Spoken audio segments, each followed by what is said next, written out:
চট্টগ্রামের ফটিকছড়ি উপজেলার থানা সংলগ্ন একটি ভাড়া বাসা ভবন। দর্শক, গতকাল কাণ্ড ঘটেছে এক মাদ্রাসা ছাত্রের সাথে। আমার পাশেই দেখতে পাচ্ছেন যে মাদ্রাসা ছাত্র, বয়স 13 বছর। সে ফটিকছড়ি পৌরসভাধীন মোহাম্মদ তৌকি সুন্নিয়া মাদ্রাসায় হ্যাফজ শেষ করে কিতাবখানায় পড়াশোনা করছে। ইন্না লিল্লাহি ওয়া ইন্না ইলাইহি রাজিউন। সম্মানিত দর্শক, আমাদের বিচক্ষণতাটা কতটুকু হতে হবে এই ভিডিওটি দেখার পরে আপনি অ্যানালাইসিস করতে পারবেন। আমরা ইতিপূর্বে অনলাইন জগতে, বিশেষ করে ফেসবুকে আমরা দেখতে পেয়েছি যে অসংখ্য নাবালিগ বা প্রাপ্তবয়স্ক বাচ্চারা কিডন্যাপের শিকার হচ্ছে। কী কারণে কিডন্যাপের শিকার হচ্ছে বা কেমনে হচ্ছে, এই ভিডিওটি দেখার পরে আপনি পূর্ণাঙ্গভাবে বিশ্বাস করতে পারবেন, বাস্তবতা জানতে পারবেন যে মাদ্রাসার ছাত্রের সাথে এসব কি হচ্ছে। দর্শক, যে কথাটি জানাতে চাই, বিগত কয়েকদিন থেকে আমরা সামাজিক যোগাযোগ মাধ্যম এবং গণমাধ্যমে ছেলে ধরার ঘটনা শুনতে পাচ্ছি। এটাকে অনেকে গুজব বলে দাবি করছেন, অনেকেই বলছেন আসলেই সত্যিকার অর্থেই মাদ্রাসা ছাত্রকে কিডন্যাপ করছে কিছু দুষ্কৃতকারীরা।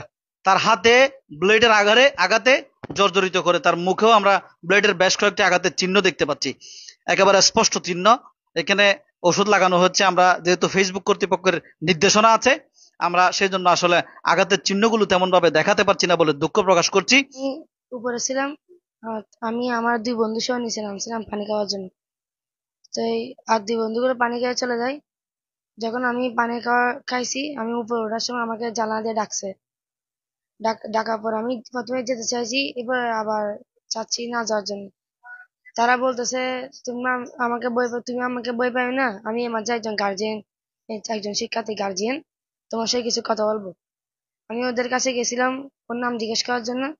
তখন ওরা আমাকে মুখ চেপে ধরে গাড়িতে তোলার চেষ্টা করে। যখন আমি উঠতে চাই না, তখন আমাকে ছুরি এবং ব্লেড দিয়ে আঘাত করে এবং গান দেখে ভয় দেখায় যে তুমি যদি না যাও তোমাকে মেরে ফেলবো। কিন্তু আমি তবু কোনো মতো ওর থেকে ছাড়া পেয়ে নিচে পড়ে যাই। নিচে পড়ে যাওয়ার পরে একজনের চোখের দিকে বালি ছুঁড়ে মারার পর সে আমাকে ছাড়ে দেয়। তখন আমি সেখান থেকে কষ্ট করে আরেকটু সামনে আসার পর একজন মানুষ মোটরসাইকেল নিয়ে যাচ্ছিল, সে আমাকে দেখে সে আমার থেকে জিজ্ঞেস করলে কি হয়েছে। তাকে সবকিছু বলার পর সে আমার ঠিকানা জেনে আমাকে বাসায় এনে দেয়। আচ্ছা, এখন তোমাকে যারা গাড়িতে তুলে ফেলতে চায় জোর করে, তাদেরকে তুমি চিনো? না। দেখলে চিনতে পারবে? জি। চেহারা কিরকম?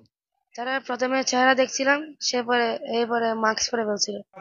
কিডন্যাপকারীরা এইসব বাচ্চাদেরকে নিয়ে তারা মোটা অঙ্কের টাকা দাবি করে, অর্থাৎ বাচ্চাটাকে নেওয়ার পরে তার বাবা মার নাম্বার নেওয়ার পরে ওই নাম্বারে যোগাযোগ করে 1 লাখ, 2 লাখ, 10 লাখ, 7 লাখ, 20 লাখ টাকা না দিলে ওই বাচ্চাটাকে তাদের হাতে ফিরিয়ে দেবে না, এমন তথ্য তার মা বাবার কানে পৌঁছায়।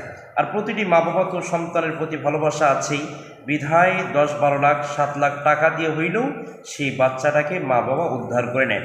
এখন একটি প্রশ্ন হচ্ছে যে যেই নাম্বারে ফোন দিচ্ছে সেই নাম্বারে কি মা বাবারা পুলিশের আশ্রয় নিতে পারে না? পুলিশের মাধ্যমে সেই নাম্বারে যোগাযোগ করে ওই কিডন্যাপকারীদেরকে ধরতে পারে না?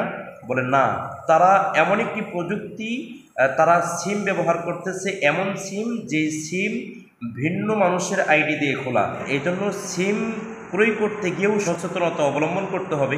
আমি যখন সিম নিচ্ছি তখন আমার একটা টিপের মাধ্যমে, একটা সয়ের মাধ্যমে, অর্থাৎ আমি যে ছাপ দিচ্ছি ছাপ যেন একটাই পড়ে, তখন 2টা ছাপ থেকে আমরা সিম গ্রহণ করতেছি। একটা ছাপের মাধ্যমে তো আমি সিম নিলাম, আরেকটা ছাপের মাধ্যমে তার আরেকটা সিম বিক্রি করে প্রতারকদের কাছে।